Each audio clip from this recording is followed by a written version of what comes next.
IonCure. I'm Sukant Khurana, the founder of IonCure, and with me today is a young research intern, Adesh Vaidya. So Adesh comes from a small village in India, and he has made his way to UK. Adesh, will you tell me about your journey? So I just started interning with IonCure. I'm interning with two different works, as a phyto researcher, so finding phytocompounds Mhm. for various diseases, and also I'm working on antioxidants. And it's been a lovely time with IonCure mentors, with you, and with all other phyto researchers. I'm very looking forward for some positive outcomes. Yeah, sure. We are too. We are very excited to have you with us. It's been wonderful. So, what is your bachelor's? What are you doing? Where are you studying in UK? Where in All India right. did you come from? So I came from a rural tribal village called Tanda Sisa in India. It's in the Maharashtra state, 12 hours away from Mumbai. And I completed my 12th standard there. And then I came for my master's, undergrad master's, which is, I think, called integrated master's in biochemistry with medical biochemistry at the University of Bristol in UK. Mhm. So currently, I'm in last year, my final year. Wonderful. So, Adesh, is really great to have you with us. Do you have any questions for IonCure? Yes, so I recently started working with IonCure and I have like some questions for IonCure. Hmm. So my first question is because I heard about the epilepsy and the IonCure work, so I would like to have some more insights on what IonCure's efforts for epilepsy and drug discovery. Sure. We, in fact, started out working on epilepsy. So we took a lot of BK channel modulators, big potassium channel modulators, which were working for tinnitus, and we successfully started repurposing them for epilepsy. So we have a bunch of new molecules which can be providing solution for epilepsy. Hmm. In addition to those, we are trying to find several ion channel blockers. Globally, there are several snail cones, there are several sources of ion channel blockers which have not been fully utilized.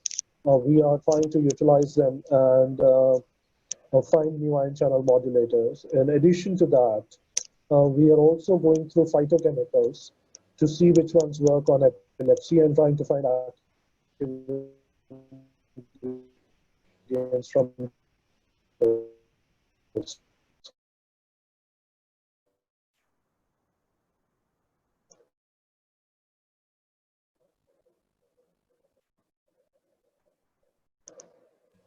That sounds great. So I also know, I think you've done something different from the phytochemicals and ion channels on epilepsy, I guess. So what are your other efforts for epilepsy? Yeah, on epilepsy, we are doing two other interesting things. We are running a global campaign of awareness, and we started out from India, even though our focus is going to be North America and Europe, uh, primarily because better research can be done there, and my experience in India were pretty bad of how to do research, not just infrastructural, not just other things, a lot of corruption. I even had attempt on my life when I reported corruption. So we will be focusing on Western Hemisphere, but we don't want to leave any country behind. So we started out with India, and we realized that people hardly know anything about it. So we've been running global campaign. We've been bringing artists together to make people aware of it. We've been busting myths. We have created games, snake and ladder games. We've created Ludo. We have created various board games to make people aware of epilepsy.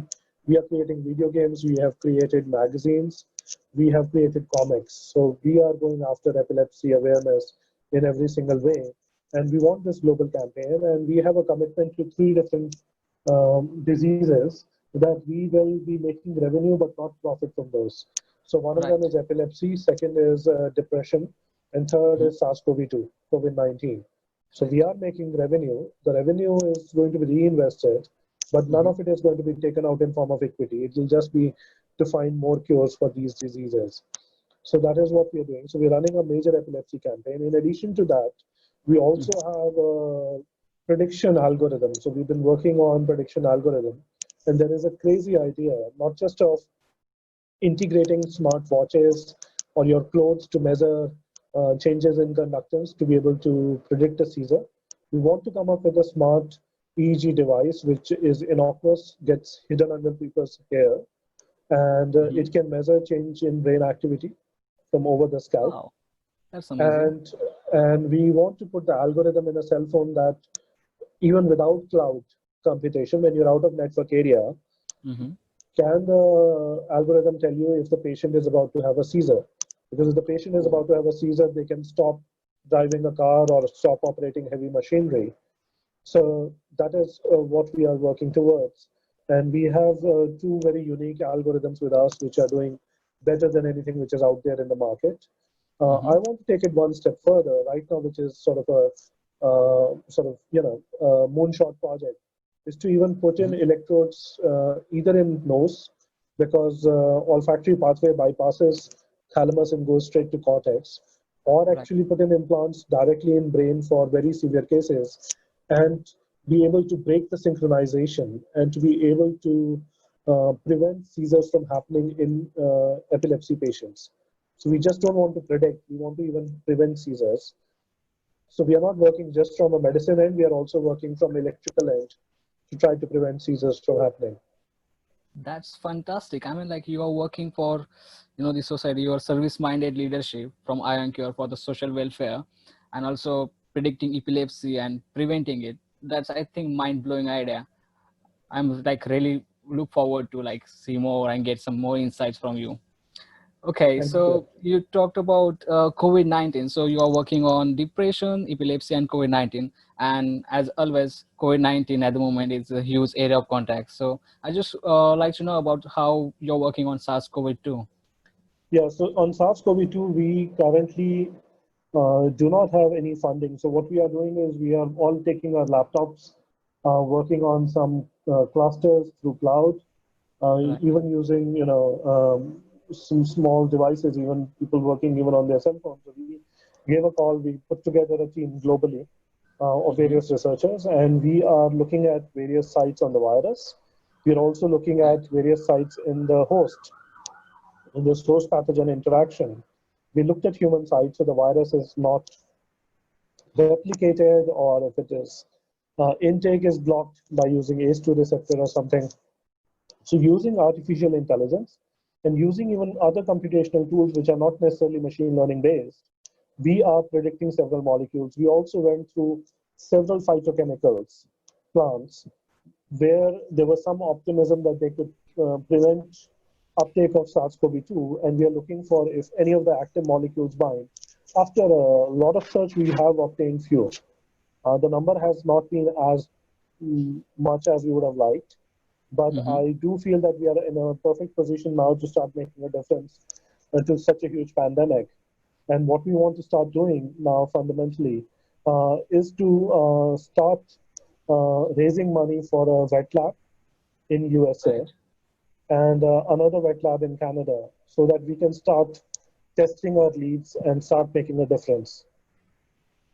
That's amazing. So you're taking the phytocompounds and trying to raise money for wet lab research work. Am I right? Yeah, so phytocompound is one, but we are also doing repurposing of existing medicines, and then there is a whole group. In fact, you are part of one of the groups, you might know. So we are looking Yeah. at intrinsic molecules which might ameliorate or alter the damage being caused by SARS-CoV-2. And one set of those are antioxidants. They are not the only ones. Mm-hmm. For example, you could upregulate heme levels and make a similar impact. So when we are looking at antioxidants, what we are able to find is there is some pattern of upregulation, downregulation.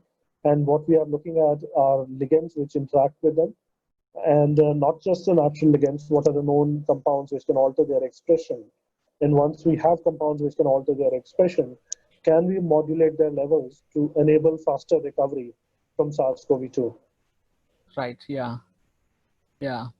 So talking about the plants, I just came across one another question, and I promise I won't take much time of yours. Yeah, So I want to say, what is your effort on systemizing the plant-based information, as we talked about the phytocompounds yeah. now? So you have been part of that. So the thing is, we are trying to have all the plant-based information systematized Mm-hmm. by the end of 2022, every single plant which is published, obviously the information will keep getting updated, but we are trying to create an intrinsic database so that for whatever disease, for example, COVID-19 for SARS-CoV2, if you have columns that are related to several immune issues, let's say you have cytokine storm, you have, if your IgA levels were different, if your opsin levels were different, the responses will be different. If your IgM level production is different, your responses again will be different to the virus. If you had higher heme level, your oxygen content will not fall down, right? If you have vasodilation, if you can prevent blood coagulation, if you can prevent cardiac effects, if you can actually even look at the whole antioxidant. So there are several parameters. So imagine having database of every single plant, and you click a parameter and you say which plant works for it. And if that plant, if you have a list of plants, finding out for which plants ingredients are known, right? Active ingredients, active molecules, and for which plants there is a lot of availability, and for which plants there is not much availability. And regional availability can also be looked at. So essentially, it's trying to find a solution in a very holistic way. Right. Yeah. That's amazing to know. So yeah, that's what the questions I have for you. And thank you for answering my questions. That was grateful. And thank you. Thank you, Adesh. I would sort of end this podcast. It was good to have a young researcher with us. If you have questions about us, please reach out to us at contact.